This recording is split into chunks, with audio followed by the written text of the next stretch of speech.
Good evening, everyone. I'm Samiksha Sarangi, and on the behalf of CodeChef-VIT, I would like to welcome you all to our live speaker session on writing effective technical content. We will wait for a few minutes for our participants to join, and then we are good to go.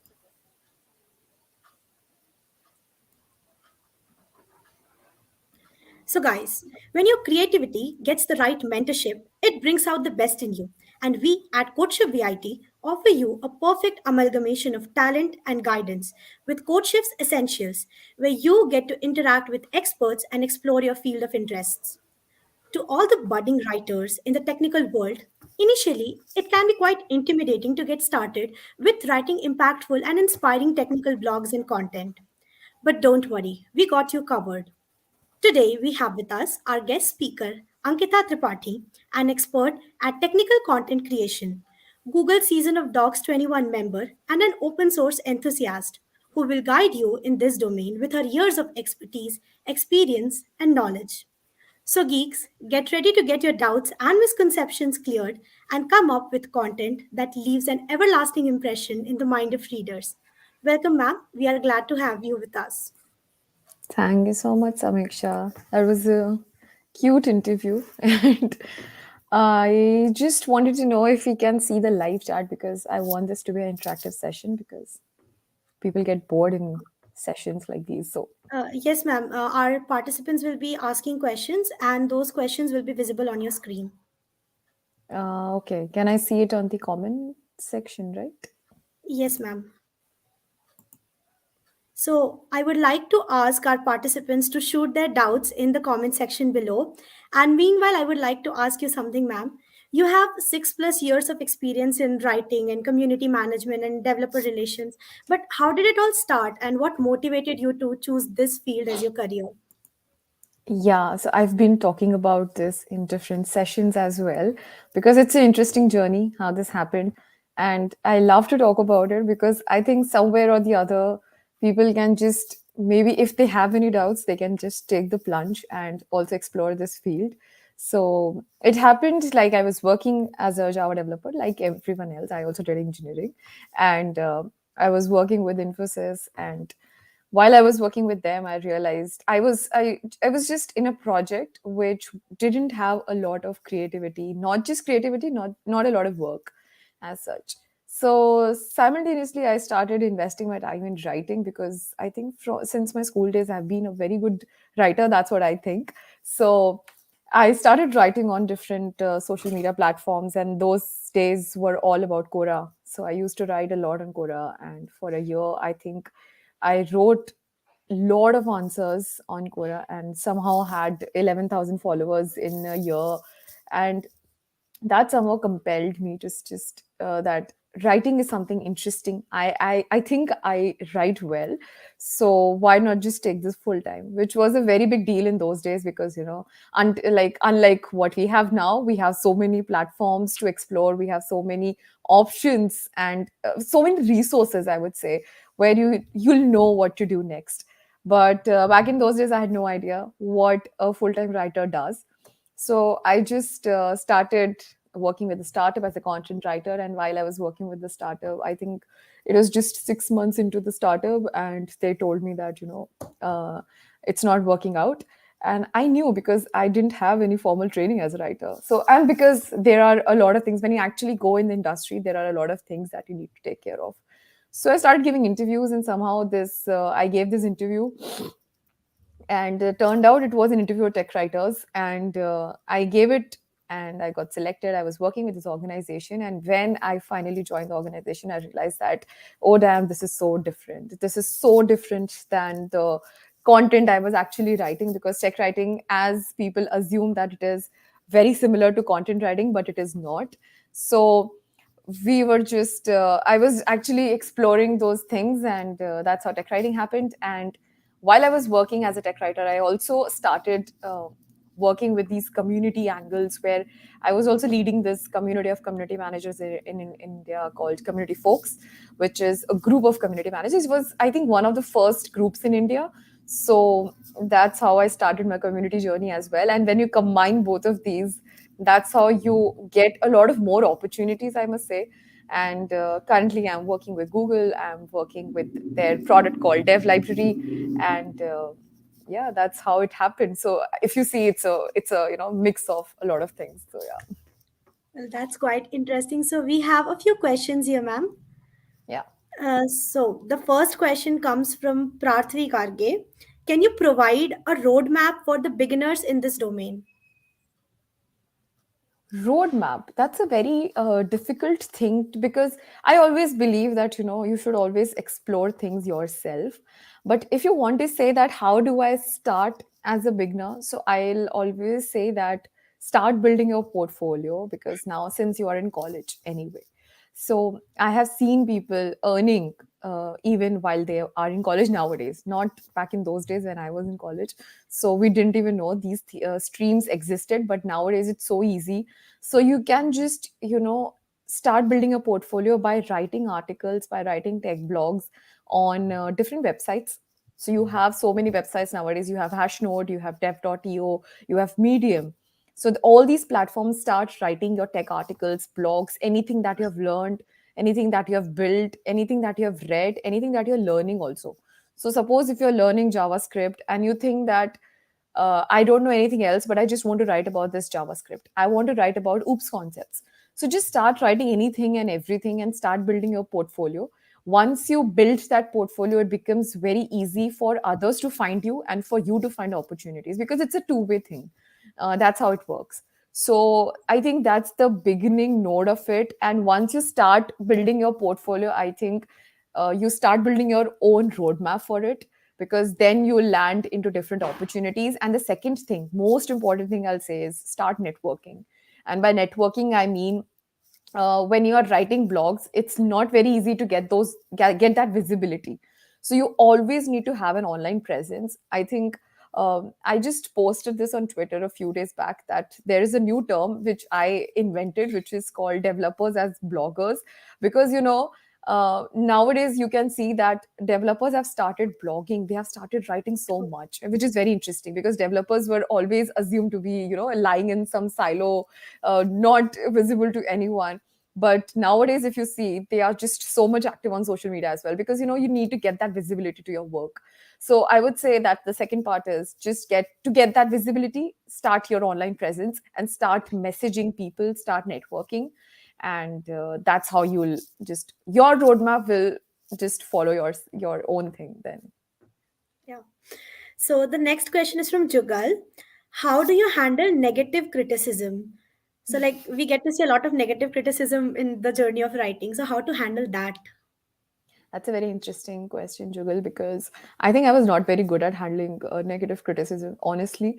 And it requires a lot of social thinking, what you say. I think over time, I have gained a lot of maturity, I must say. But initially, when I used to get negative feedback, because you're working in a company where you have no idea about it, right? And people have to give negative comments to your work to let you improve as well. So when that used to happen, I didn't used to take it very nicely. I used to get upset. I used to actually tell my parents that, this person is not good. He commented bad things.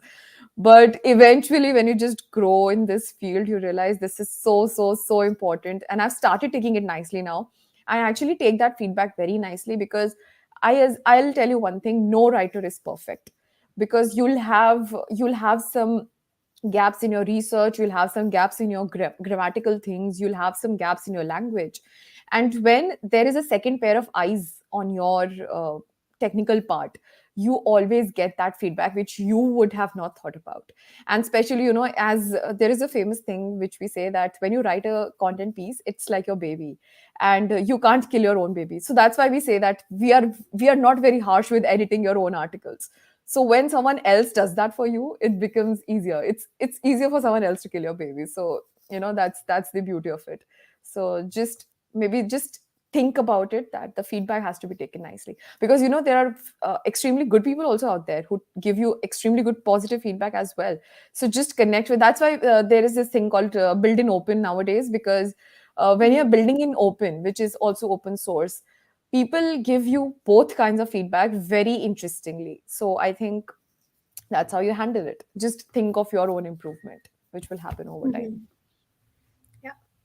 So the next question is how to decide the topic to write on for an organization's growth.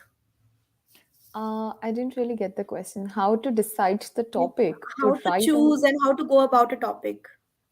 Like there are so many Oh, topics out there to write on. So how should one choose, like as a beginner? yeah, I think it all lies on your interest, your own interest. So, especially with tech writing, I'll tell you one thing: when you start with tech writing, it becomes mundane after a certain point of time because it's obviously it's technical. So you have to also choose that it's of your interest. You don't Mhm. choose topics that you will not be interested in because then you'll end the result that you will get will not be worthy enough. So always choose topics that you are interested in.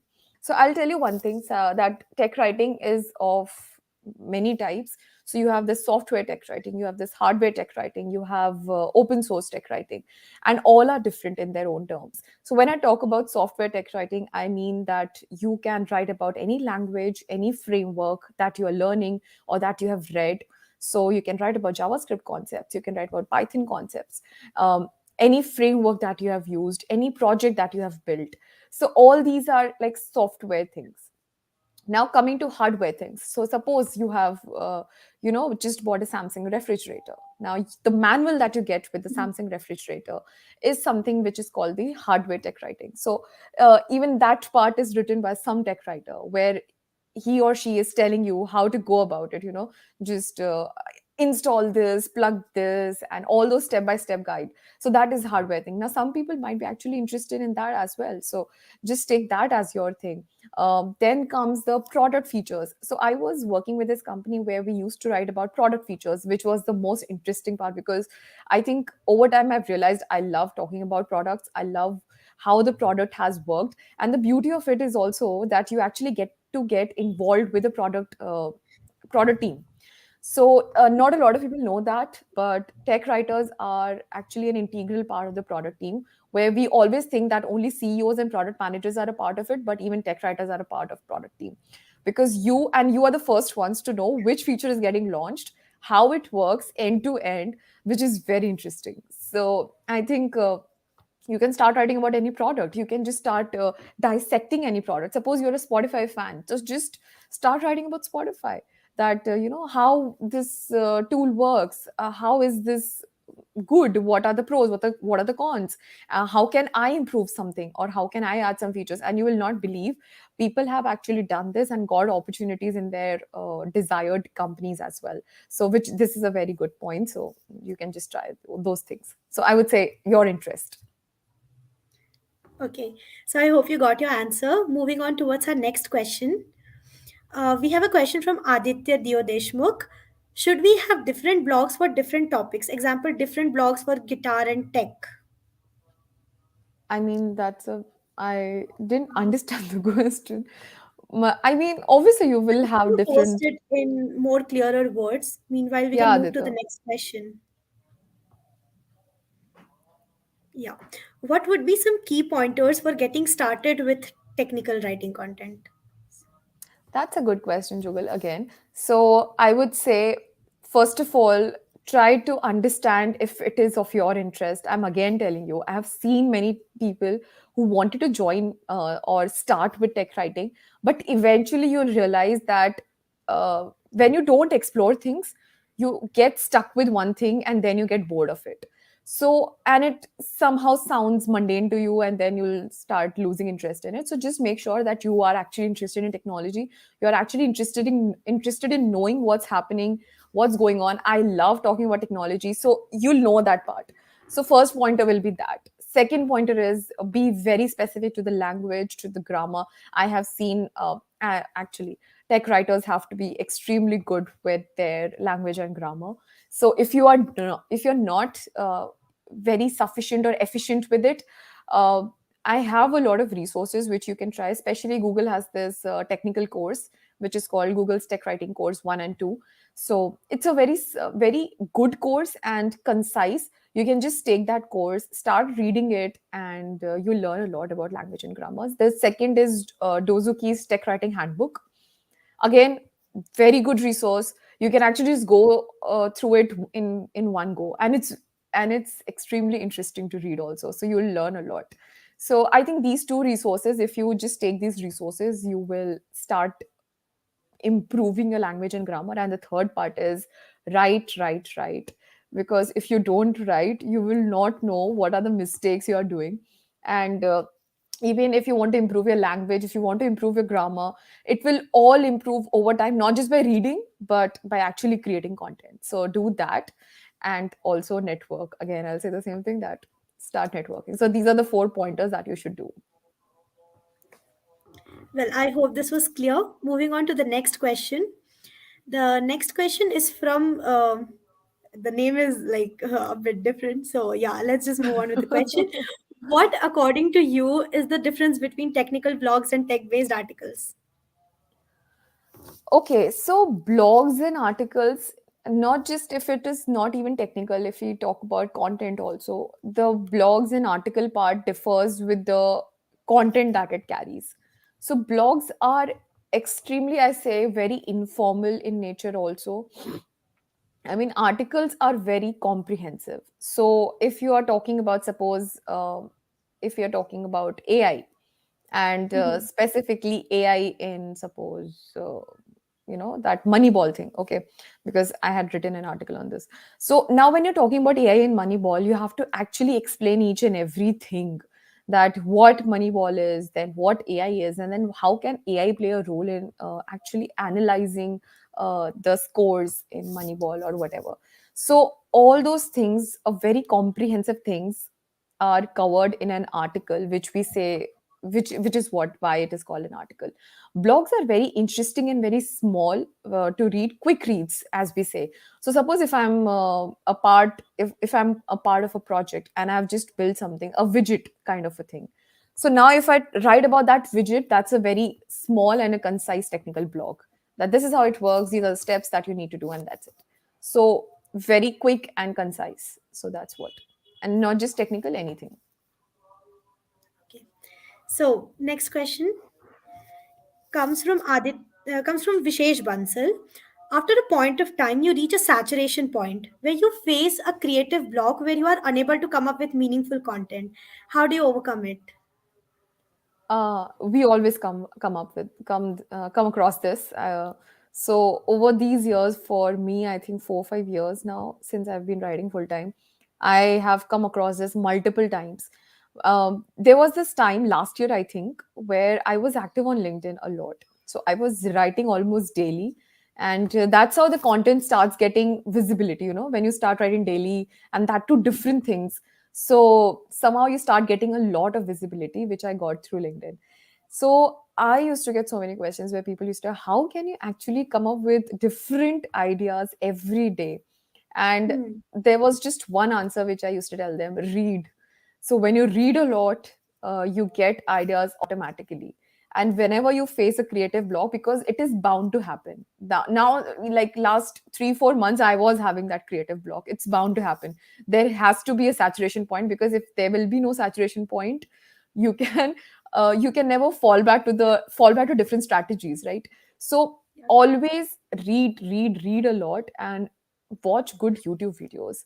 So I know, as students, we watch a lot of YouTube or Netflix, but what we watch on YouTube makes a lot of difference. I think I started watching these videos of Stanford University and Stanford Graduate School of Business. Oh God, they have such amazing videos. You learn so much. You learn so much, so much, so much. So just find out these channels, and you will start learning so much. The new strategies, they talk a lot about writing. Stanford University or this channel talks a lot about writing. You learn a lot with that. So just read, watch good videos, and still create content. I think this was told by one of the articles that I read, where they were talking about Taylor Swift and Ed Sheeran, that even though they had these creative blocks, they still used to continue creating that music, even if it was bad, even if it was not making any sense.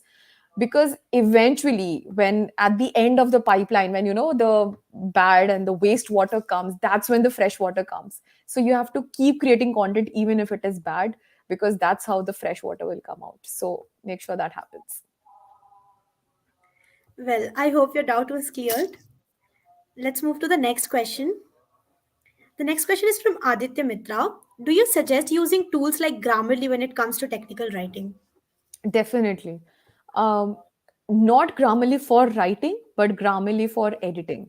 So when you're Mhm. writing things, and I've told this again, that when you're writing an article on Google Docs, supposedly, just turn off your Grammarly. Don't focus much on switching it on and clearing your mistakes right then, because your focus shifts.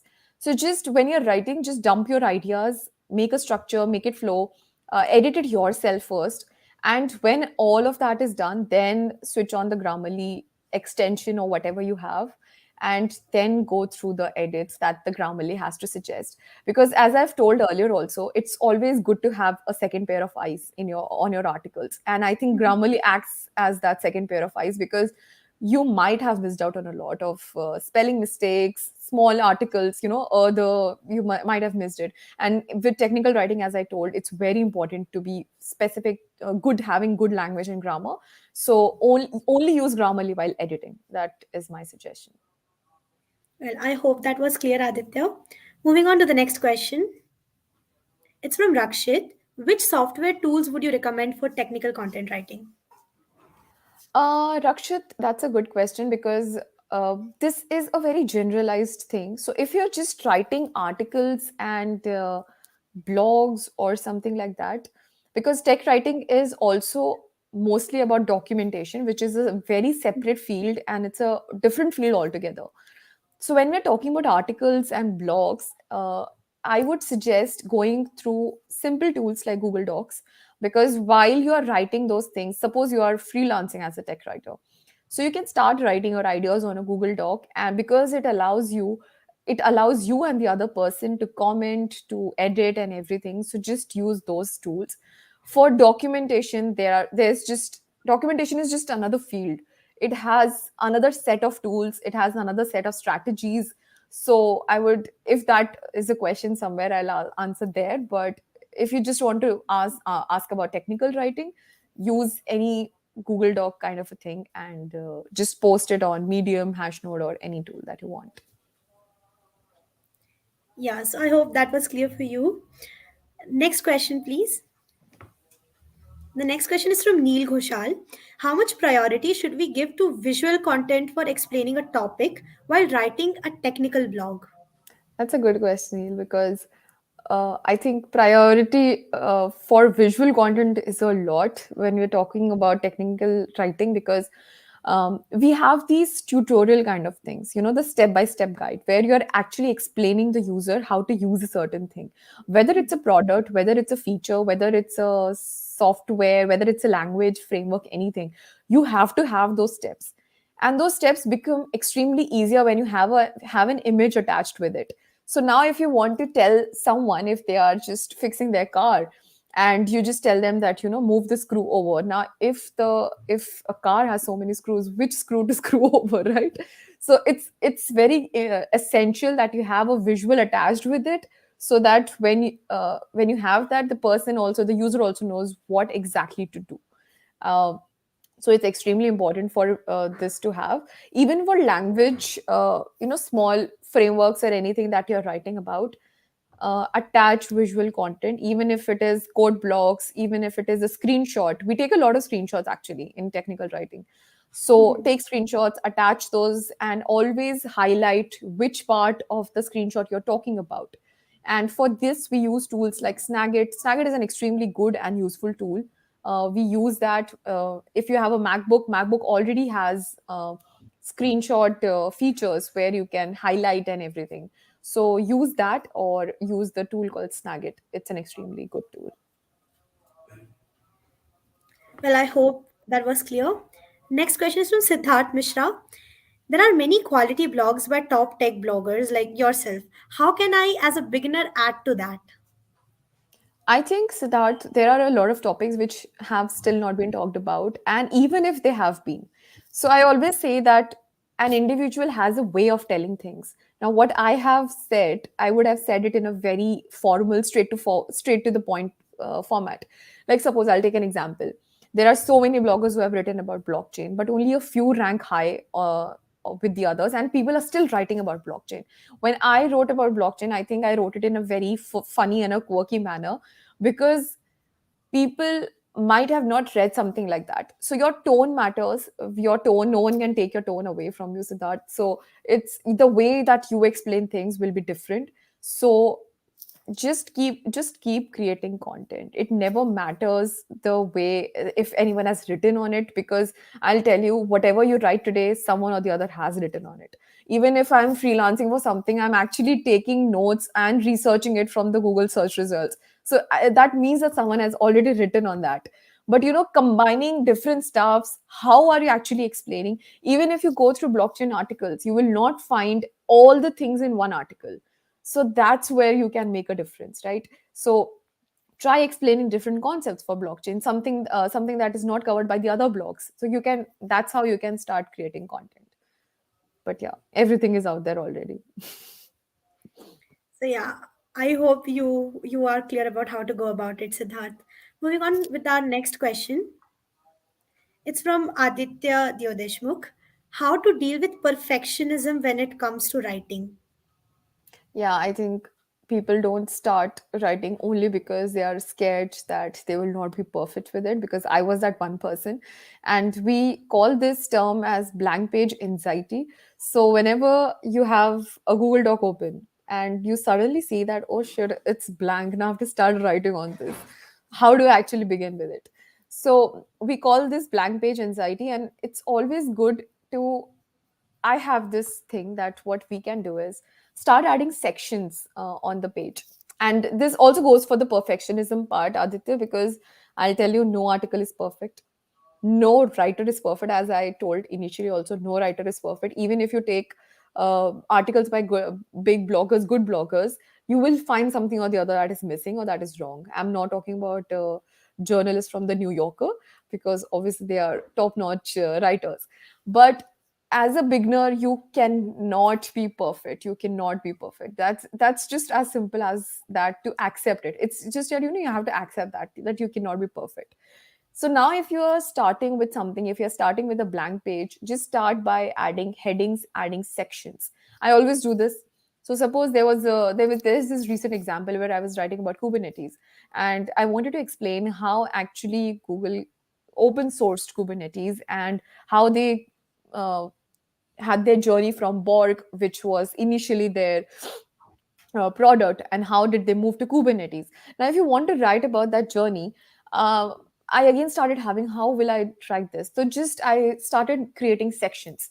One section will talk about Borg, one section will talk about the initial stages of Kubernetes, the other section will talk about the challenges, why Google was not making it open source, then the last section will talk about how did they actually go with it. So now when you create sections, you have lesser anxiety to write about it. Now just take one section at a time, start writing about it. And this way you also overcome your blank page anxiety. And this way you also overcome your deal with perfectionism, because you know that if the section flows well, your writing will flow well. So that's my answer to it. Yeah. Moving on with the next question. It's from Aditya Mitra. How can you make sure that your content is relatable while writing about very context heavy technical topics? How to make your writing more relatable? Relatable to whom? So there is this thing which we use in documentation, which we don't use for technical articles, because technical articles come very quickly. Documentation takes time. So there is this thing which we do with documentation is identifying user personas. And identifying user personas means that we also use this for, by the way, for products, that Mhm.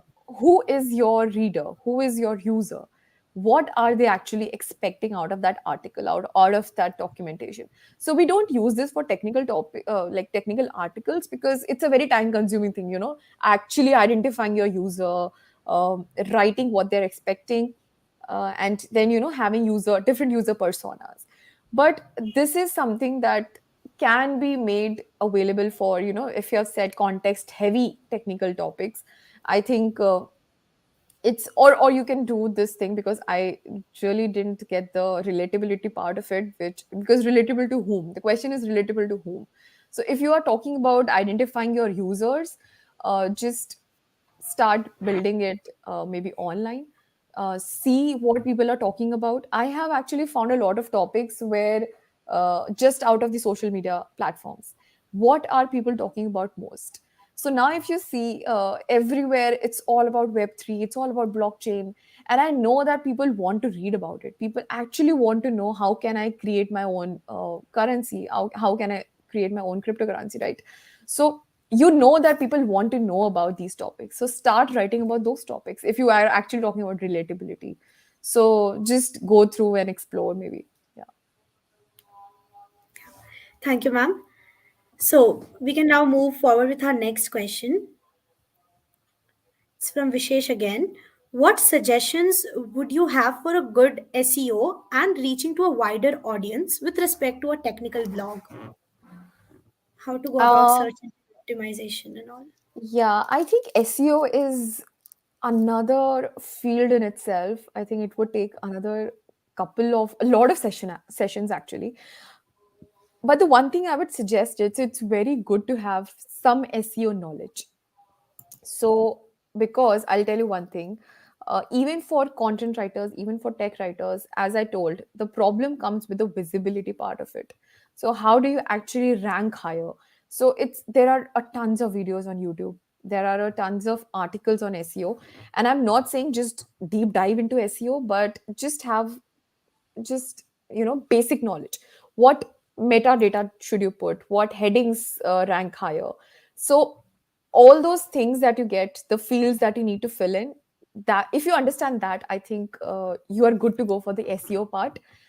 Even if you don't care about the SEO, as I told, if you have a network online, people will actually read your content. I've seen people on Twitter, where if you have a good network, if you have a good online presence, and if you just paste a link over there that, this is what I've written, suddenly people will read that. People actually start commenting on it. If you've seen, people write on Hashnote, and if you share that link, people start commenting, and those articles have been actually taken up about, by newsletters, and they have been posted about newsletters. So online presence is the way to go. But if you're talking about SEO, just understand the basics. Which headings rank higher? I'll tell you one more thing.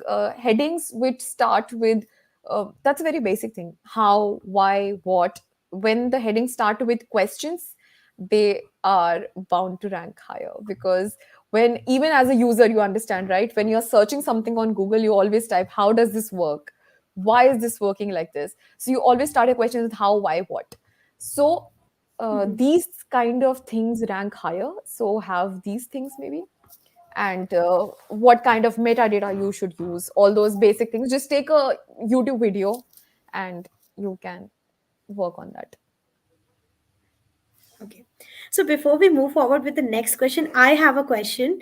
So you have been in this field for years now. What have been the challenges that you have faced? Like, what has been your biggest challenge in this field or in this domain? That's a good question. I have so many things to share. But I think the biggest learning has been that tech writers are never taken seriously. So I'll tell you why. Um, because I was working with organizations, I think I worked with two organizations as a tech writer, and Mhm. both of them had just one tech writer, and that was me.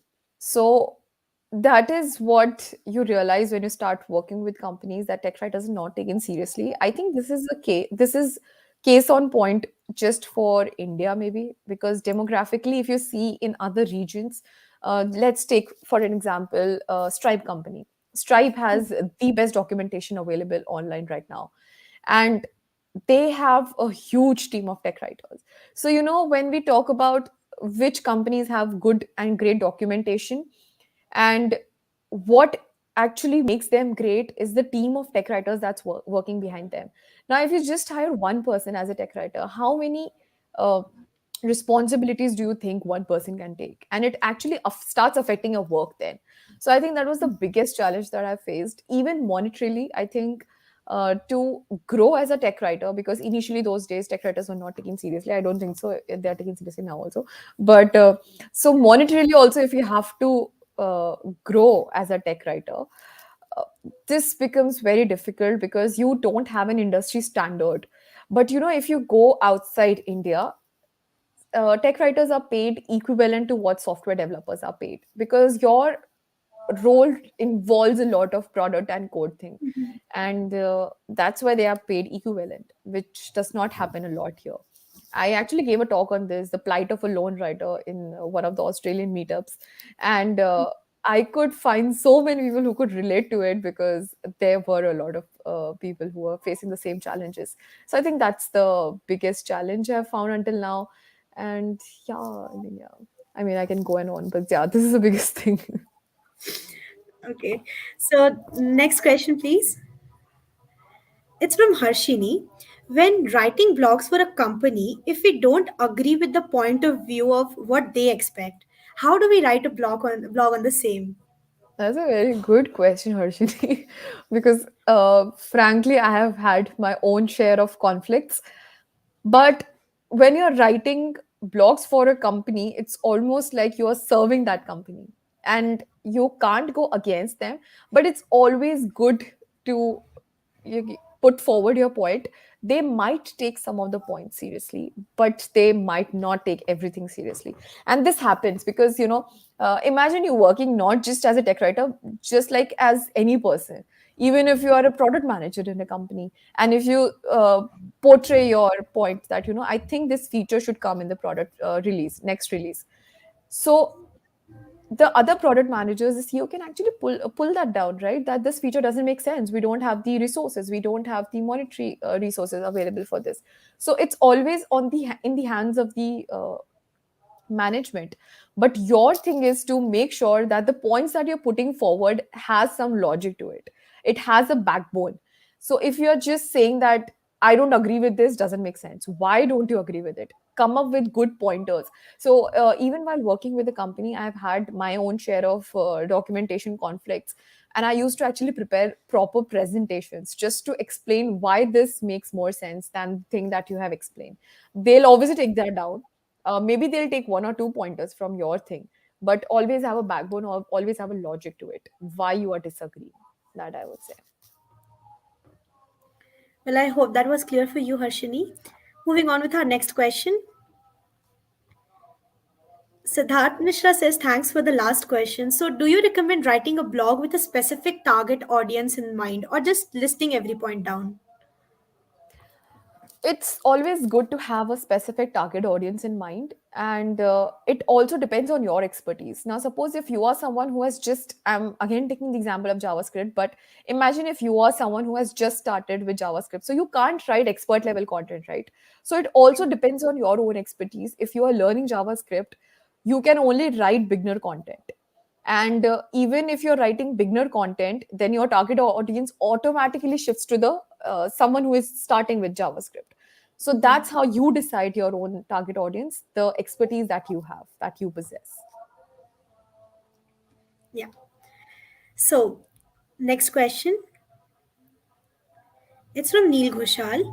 Are there any good communities and organizations out there to help boost a budding technical blogger's experience and reach?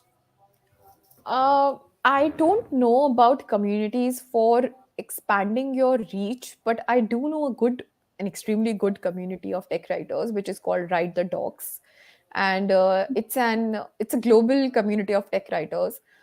I don't know about the reach because you don't share your own blogs there, but you learn so much. I think I don't have a formal training for tech writing, but whatever I've learned until now is obviously by experience, but also because of this community, because it has the best people, the best resources, the best channels. So you learn a lot. So just you can maybe learn from there. I don't know about communities that boost your reach and all. I've always had this organic thing in my mind, so I don't know about any communities. Okay, so now I have another question. I'm sorry I'm troubling Yes. you a lot, but No, no, no. I'm not getting troubled. ma'am, how do you make your content more reader friendly and more distinguished than the other so that people actually want to read it? Yeah, that's a good thing. So I try to. As I told you, there is one resource called Dozuki's Tech Writing Handbook. I read that early in my career, and the way Dozuki has explained things, even he has said that you should add a pinch of humor and your structure should flow like a river. So Mhm, people only read it, and this there is one more part to it which is called storytelling. So I'll tell you that people think that storytelling is about movies and about series. I tell you can apply storytelling just anywhere, anywhere, anywhere, and it works like a charm when you're talking about tech writing. So as I told about this recent article, right, about the Kubernetes thing. Now why do I know that people are going to read it? It's because it's flowing like a story. Now, if you mhm, read something, if you're reading about a technology, now if you want to learn about Kubernetes, imagine if someone is telling you about its past. How did it actually begin? mhm, Same thing happened with the crypto part of it. Like I have seen articles which just talk about what is crypto, how it works, what is the technology behind it, what are blocks, hash, address, and everything. But there was this blog which I read, which actually had its past. When mhm, did that white paper came into existence?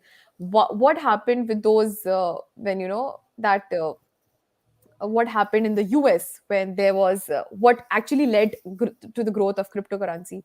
So when you are talking about the past, the story, when you're taking the user through a story, you actually get automatically attached to it. Oh, that's why crypto was invented. Oh, that's why it came into existence. Oh, it happened in 2010. Okay. So when you take the user through those stories, no, you automatically get attached to it. And when then that's when you start explaining concepts. That this is cryptocurrency, these are blocks, these are hash addresses. So you obviously learn a lot. So I think storytelling, mhm, structuring your articles, storytelling, mhm. and adding a bit of humor also works like a charm. So just Yeah. that. Yeah, so I cannot see any more questions in the chat section now. We can probably like talking with you was like really nice, and we can go on talking about this for hours now. But I we are running know. short of time, so I guess I hope after this webinar the audience got a clear idea of the do's and don'ts while writing a technical content and how to go about it in the right way. Once again, thank you so much, ma'am, for joining us and taking our time to Thank share your you knowledge and so experience with much. us. You Our all were amazing, amazing. And also, if you want to follow, I am available on Twitter. So you can follow me on Twitter. I am active. I talk a lot about tech writing there. And there are a lot of tech writers in my network also with whom you can connect. So it's always a win win. So, yeah. our event TechChronicles is going now, and it's a competition about tech blogging. And I guess Oh, all wow. our participants got a lot of idea about how to go about it in the right ways. So thank That you is so much for awesome. joining with us. And on that note, I would like to take your leave. Stay tuned to CodeChef-VIT's YouTube channel for more interesting webinars. Till then, keep learning and keep growing. All the best to all the participants of Tech Chronicles. All the Bye bye. best, guys. Thank you so much. Thank you so much. Thank you so much.